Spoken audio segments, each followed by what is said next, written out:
रहा है। All India Jamiatul Quraish के जिला अध्यक्ष शरीफ काले ने मुस्लिम समाज से अपील की है कि सभी मुस्लिम धीरेन्द्र शास्त्री के कार्यक्रमों से दूर रहें। उन्होंने कहा है कि धीरेन्द्र शास्त्री देश को तोड़ने का काम कर रहे हैं, हिंदू मुस्लिम को अलग कर रहे हैं। ऐसे लोगों पर सरकार को एक्शन लेना चाहिए। अगर ऐसा नहीं हुआ तो मुस्लिम समाज जल्द ही सड़कों पर उतरकर धीरेन्द्र शास्त्री का विरोध करेगा।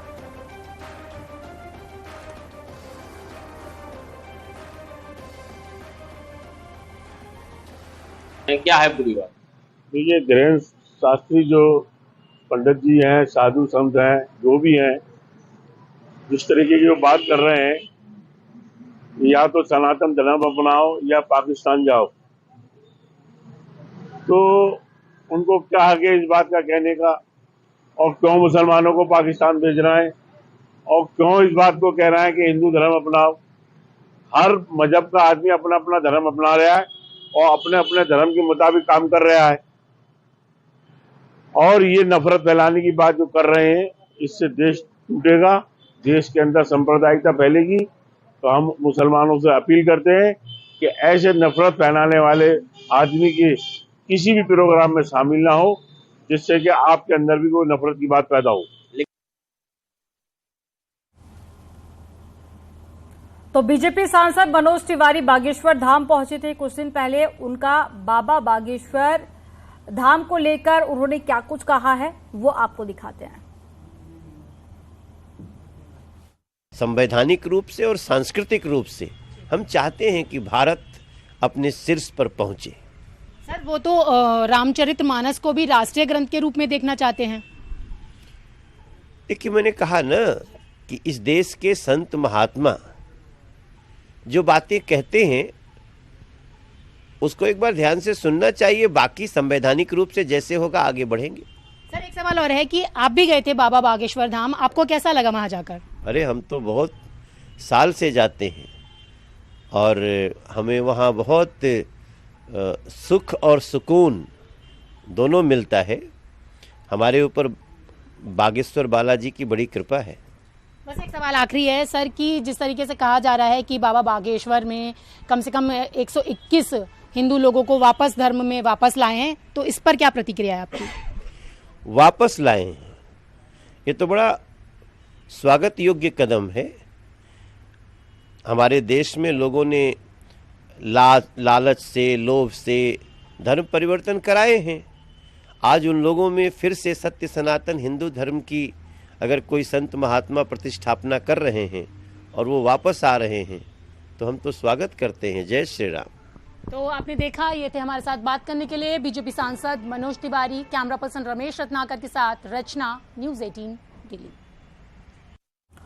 और ज्यादा जानकारी के साथ में हिमांशु त्रिपाठी आगरा से जुड़ गए हैं। हिमांशु का रुख कर लेते हैं। सबसे पहले हिमांशु, क्या अपडेट आपके पास में? इससे पहले भी देखिए इस तरह का एक मामला सामने आया था जब मुस्लिम संगठन की तरफ से विरोध जताया गया था और बागेश्वर धाम ना जाने की अपील की गई थी। उसमें एक बार फिर से उसी तरह का बयान दिया गया है और साथ ही शांति भंग करने का एक बड़ा आरोप भी धीरेन्द्र शास्त्री पर लगाया गया।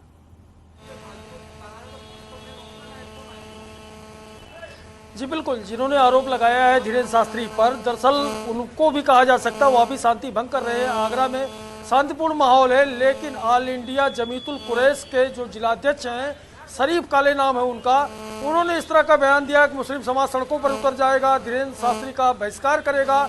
तो तमाम बातें जो उन्होंने कही उसमें कुछ बातें आपत्तिजनक भी है। तो इसको लेकर के आगरा की भी शांति भंग करने का एक तरह से कह सकते हैं कोशिश है। तो बात करने के लिए हमारे साथ तमाम लोग हैं, उनसे ही प्रतिक्रिया ले लेते हैं। आप बताइएगा, क्या नाम आपका? जमीतुल इस्लाम के जिलाध्यक्ष ने जो इस तरह से बयान दिया धीरेन्द्र शास्त्री के खिलाफ, आपका क्या कहना है? नहीं, आगरा में फिलहाल तो ऐसी कोई बात नहीं है। आगरा में शांति है। अगर वो अपने धर्म के बारे में ऐसी कोई बात करें तो उनका हक है, वो कह सकते हैं। लेकिन बागेश्वर धाम मठाधीश श्री धीरेन्द्र शास्त्री ने जो कहा है वो सही कहा है। हर एक आदमी को अपने धर्म के बारे में कहने के लिए और उसे सुरक्षित करने के लिए अधिकार है, जो हमारे कानून में है पहले से। और भी लोग हमारे साथ हैं, उनसे बात कर लेते हैं। आप बताइएगा, धीरेन्द्र शास्त्री के खिलाफ यहाँ के कुछ लोग जो है मुस्लिम संगठन आरोप लगा रहे हैं, आपका क्या कहना है? जो आरोप लगा रहे हैं वो गलत आरोप लगा रहे हैं। वो हिंदू राष्ट्र एकता करना चाह रहे हैं, हिंदुओं को एक करके संगठन करना चाह रहे हैं, तो हिंदू लोग एक रहें। और वो जो है एक ज्ञानी और बहुत महापुरुष है, समझे। उन्होंने जो भी बात कही है वो अडिंग कही है। ठीक, और बहुत लोग जो मीडिया वाले हैं, बहुत वो भी गए संक्षिप्त थे में उनके ये पास। बता दीजिए, उसके बाद में मैं मेहमानों के पास में जाऊंगी। क्या आगरा में कोई कार्यक्रम है धीरेन्द्र शास्त्री का, या सिर्फ पब्लिसिटी पाने के लिए इस तरह की बयानबाजी की गई? जी बिल्कुल, अभी तक धीरेन्द्र शास्त्री का कोई कार्यक्रम आगरा में नहीं तय हुआ है। एक तरह से कह सकते हैं पब्लिसिटी स्टंट है, क्योंकि ये कुछ लोगों की फितरत होती है, जो कोई मुद्दा चलता है उसमें कूद पड़ते हैं, तो उसी को माना जा सकता है, उसी के ठीक है हिमांशु, आप बने रहिएगा, लौटूंगी मैं आपके पास में। दो खास मेहमान हमारे साथ में जुड़ गए हैं। महंत धर्मेंद्र गिरी जुड़ गए हैं, धर्मगुरु हैं, बहुत स्वागत सर आपका। और मौलाना शहाबुद्दीन भी जुड़ गए हैं जो धर्मगुरु हैं, आपका भी सर बहुत स्वागत है। सबसे पहले शहाबुद्दीन जी, मैं आप ही के पास में आऊंगी। आखिर बार बार धीरेन्द्र शास्त्री का मुस्लिम संगठन विरोध क्यों कर रहे हैं? दरअसल विरोध करने की वजह यह है कि वो खुल्लम खुल्ला मुसलमानों को चैलेंज कर रहे हैं और इस्लाम को कमजोर करने पे तुले हुए हैं और धर्मांतरण का काम कर रहे हैं। उन्होंने सीधे सीधे मुसलमानों को चैलेंज करते हुए और धमकी देते हुए ये कहा कि मुसलमान पासपोर्ट बनवा लें और पाकिस्तान चले जाएं। तो देखिए 1947 में एक मर्तबा हमारे अखंड भारत का बंटवारा हो चुका है। वो जो जख्म थे वो जख्म मुंदमिल हो चुके और वो बातें पुरानी हो गई। 75 साल हो गए हमारे मुल्क को आजाद। लेकिन शहाबुद्दीन जी, धीरेन्द्र शास्त्री तो ये बात भी कई बार बोल चुके हैं कि वो मुसलमानों का सम्मान करते हैं। ये बात भी तो उन्होंने कई बार कही है, सभी पंथों का वो सम्मान करते हैं, मुसलमानों से कोई दिक्कत नहीं उन्हें। तो सिर्फ इस तरह की बयानबाजी करके आपको नहीं लगता कि शांति भंग करने की कोशिश की जा रही है? नहीं, शांति भंग करने की कोई बात ही नहीं है। ये कोई मुसलमानों को धमकी देगा और हम उसका जवाब देंगे तो ये शांति भंग है। इसको आप शांति भंग कहेंगे? हम सड़कों पे उनके खिलाफ उतरे, हमने झंडा कोई बुलंद किया, हमने कोई एजिटेशन किया, हमने कोई धरना प्रदर्शन किया। पूरे हिंदुस्तान में एक मुसलमान का नाम लेके बता दीजिए, एक शहर का नाम लेके बता दीजिए कि वहां पर उनके खिलाफ जो है धरना प्रदर्शन हुआ है। लेकिन फिर भी तो कई मुसलमान ऐसे हैं जो कि बागेश्वर धाम जा रहे हैं। शहाबुद्दीन जी, फिर भी तो कई मुसलमान बागेश्वर धाम जा रहे हैं ना, कई सारे लोगों की आस्था जुड़ी हुई है। ये हक उनको किसने दिया? किसने उनको यह हक दिया है कि पासपोर्ट बनवाएं और पाकिस्तान चले जाएं? ये धमकी नहीं तो और क्या है? मुसलमानों को खुल्लम खुल्ला वो धमकी दें और हम उसका जवाब भी न दें, हम मुंह पे ताला लगा के बैठे रहे, चुप खामोश बैठे रहे। अच्छा, ऐसा नहीं हो सकता। वो अलाल ऐलान मंचों पर मुसलमानों की तौहीन कर रहे हैं, इस्लाम को कमजोर करने की कोशिश कर रहे हैं। वो मुस्लिम महिलाओं को मंच पे ला करके, सुल्ताना नाम की एक महिला को ला करके उन्होंने अलाल ऐलान करवाया, अलाल ऐलान धर्मांतरण करवाया, तब्दीली मजहब करवाया। हम उसका जवाब दें तो शांति भंग है और वो जो चाहे बोलते रहे, ठीक है। तो क्या नाम, हर आदमी को ये इख्तियार हासिल है कि वो अपने मजहब के बारे में बात करे, वो अपने मजहब की खूबियां बयान करें, खूब प्रचार करें, खूब तबलीग करें, हमें उस पर कोई एतराज नहीं है। शहाबुद्दीन जी, मेरी आवाज आप तक पहुंच पा रही तो मेरे सवाल का जवाब जरूर दीजिएगा कि फिर भी मुसलमान बागेश्वर धाम क्यों जा रहे हैं? क्यों मुसलमानों की आस्था भी बागेश्वर धाम से जुड़ी हुई है? नहीं, आस्था नहीं है, बिल्कुल आस्था नहीं है। हमने ऐलान करके कह दिया है मुसलमानों से कि कोई मुसलमान वहां नहीं जाएगा और मुसलमानों ने यह तहैया कर लिया है कि कोई मुसलमान उनके यहाँ नहीं जाएगा, उनके आश्रम में नहीं जाएगा, उनकी तकरीरों को नहीं सुनेगा। आप मुझे ये बताइए कि आपको ये अधिकार किसने दिया है कि आप ये फतवा जारी कर दें और ये आदेश जारी कर दें कि कोई भी मुसलमान बागेश्वर धाम नहीं जाएगा? आपको ये अधिकार किसने दिया है? ये हमें जिम्मेदारी दी है बहसत आलिम दीन। ये मेरी जिम्मेदारी है कि मैं अपने कौम की रहनुमाई करूं, शरई मजहबी रहनुमाई मेरी जिम्मेदारी है बहसत आलिम दीन। शहाबुद्दीन जी, भारत के संविधान की थोड़ी भी जानकारी है आपके पास? भारत के संविधान की थोड़ी भी जानकारी है आपके पास? किस जिम्मेदारी की बात कर रहे हैं आप? मैं आलिम दीन हूँ, आलिम दीन की हैसियत से मैं शरई मामलात में मेरी जिम्मेदारी है कि मैं कौम की रहनुमाई करूं। मैं कौम की रहनुमाई कर रहा हूं कि क्या गलत है और क्या सही है। ठीक है, लौटूंगी मैं आपके पास में। धर्मेंद्र गिरी जी भी हमारे साथ में जुड़े हुए, एक बार उनका रिएक्शन लेके आपके पास में लौट रही हूँ। सर धर्मेंद्र गिरी जी, सुना आपने शहाबुद्दीन जी को, अब आपका जवाब इस पर। शहाबुद्दीन मौलाना ने अपने धर्म का ठेका ले लिया है और मैं कहना चाहूंगा कि अभी 1947 के जब विभाजन की अभी बात कही है तो पहले तो इन मुसलमानों ने डायरेक्ट एक्शन डेट जारी करके हमारे करोड़ों हिंदुओं का, बहन बेटियों का बलात्कार किया, उनका मर्डर किया, हत्याएं, खून की नदियां बहाई गई। इनको शर्म आनी चाहिए। जिस बंटवारे की बात ये कर रहे हैं उस बंटवारे को अभी पूर्ण नहीं समझा जाए। जब तक उस बंटवारे में जो संविधान के निर्माता है उन्होंने अपनी पुस्तक में लिखा है कि भारत और पाकिस्तान का जो विभाजन हुआ था हिंदुस्तान और पाकिस्तान के रूप में, वो तब तक संपूर्ण ना समझा जाए जब तक कि भारत में एक भी मुसलमान शेष है। इनको ज्ञान है नहीं, सिर्फ बोलना आता है। ये जिस तरीके से बात कर रहे हैं, ये आतंकवादी भाषा हो सकती है, ये धर्म की भाषा नहीं है। जितना हिंदुस्तान तब तक रहा है, अब नहीं रहेगा। अब आवाज उठाने लगा है तो इनको शर्म आने लगी है, ये फतवा जारी कर देंगे। जरा सा कोई इनके बारे में सत्य बोल दे। इनके कुरान में तो यहाँ तक लिखा हुआ है कि मरने के बाद भी इनको 72 हूर मिलेंगी। जो आज बहन बेटियों के बलात्कार हो रहा है, जो लिव इन में रहने के साथ साथ एक एक इनका बच्चा 20-20 लड़कियों के साथ बेवकूफ बना रहा है, हिंदू बच्चियों को शोषण कर रहा है। तो मेरा मानना है कि जो आवाज हिंदुत्व की है उससे ये डर गए हैं। और जहां तक इनकी सत्यता की बात है, अभी मथुरा में ईदगाह में बिजली चोरी का मुकदमा लिखा गया है। शहाबुद्दीन जी का यहाँ पर ये कहना है कि धीरेन्द्र शास्त्री को ये अधिकार नहीं है कि वो खुले मंच से ऐसा कहें कि मुसलमानों को पासपोर्ट बनवा लेना चाहिए। इस पर आपकी क्या टिप्पणी है वो बताइए। देखिए, अगर उन्होंने ऐसा कहा है तो जो तलवार के डर से सलवार पहन चुके थे वो घर वापसी करेंगे, और जो मुगलों की जो औलाद है वो वाकई उनके लिए सही। तो आप क्या कहना चाह रहे हैं कि अगर हिंदुस्तान में रहना होगा तो सनातन अपनाना होगा? घोषित होगा। धर्मेंद्र गिरी जी, ये क्या इशारा कर रहे हैं आप कि अगर हिंदुस्तान में रहना है तो क्या सनातन अपनाना होगा?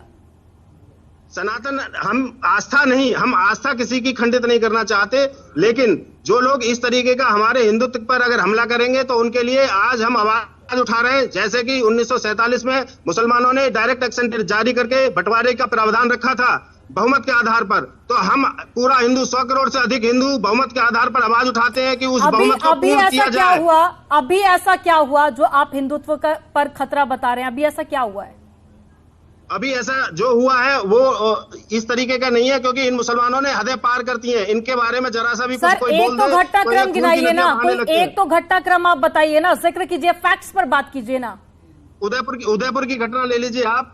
अनावश्यक दर्जी की हत्या करके जो हमारे प्रधानमंत्री के लिए भी सर उस पर बहुत बहस हो चुकी है, दोषी को सजा भी हो चुकी है, वो मामला अब लगभग क्लोज हो चुका है।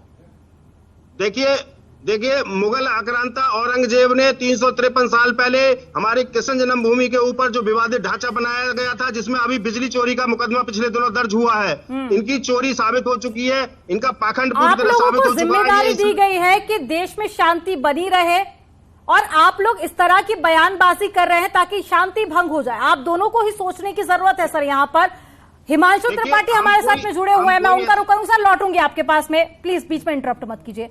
हिमांशु, धर्म गुरुओं को जिम्मेदारी दी गई है कि शांति और सौहार्द बना रहे, लेकिन बार बार इस तरह की बयानबाजी की जाती है, न सिर्फ हिंदू धर्म गुरुओं की तरफ से बल्कि मुस्लिम धर्म गुरुओं की तरफ से, जिससे शांति बार बार भंग हो रही है।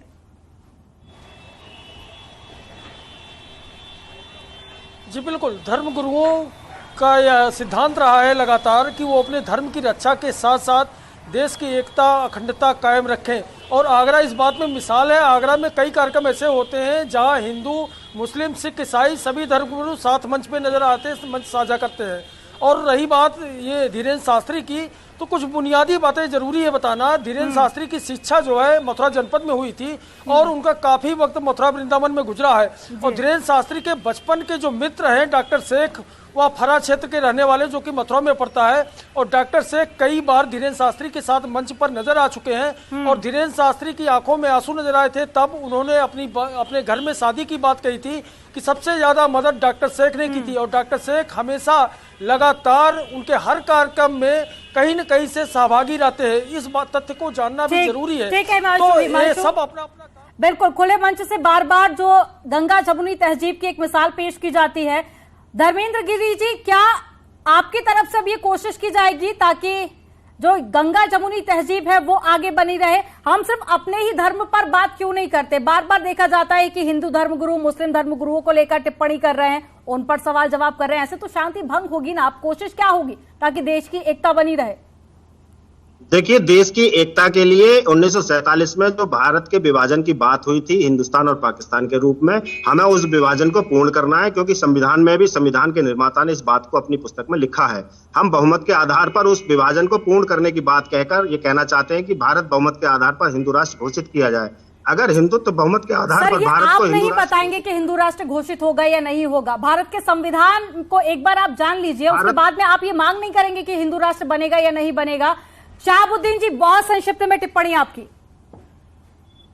देखिए, ये भारत जो है वो सूफियों की सरजमीन है और सूफिया ने मोहब्बत, प्यार, उखुवत, भाईचारे का पैगाम दिया है और हम ये चाहते हैं कि यहाँ नफरत की भाषा बोलने वाले धीरेन्द्र शास्त्री की जुबान पर लगाम लगाई जाए और जो खुल्लम खुल्ला भारत की जमीन को लाए कहाँ से थे? सूफी भारत की जमीन को लाए कहाँ से थे? इस पाखंड का कहूंगा कि पूरा चिट्ठा खुल चुका है। इनका कोई आधार नहीं है, निराधार बातें करते हैं। ना इनकी 15,000 नदियां बहती हैं हमारे पूरे धरातल पर, विश्व में। इनका किसी भी इनकी पुस्तक में कहीं उल्लेख नहीं है, किसी ग्रंथ में कोई उल्लेख नहीं उन नदियों का। हमारे वेद पुराण शास्त्रों में पूरी सृष्टि का उल्लेख किया गया है। हमारे साथ में जुड़ने के लिए आप दोनों का बहुत शुक्रिया। हिमांशु त्रिपाठी भी हमारे साथ में जुड़े हुए थे, आपका भी तमाम जानकारी साझा करने के लिए बहुत शुक्रिया। और चलिए यहाँ पर रुकेंगे एक छोटे से ब्रेक के लिए, खबरों का सिलसिला आगे भी जारी रहेगा, आप देखते रहिए।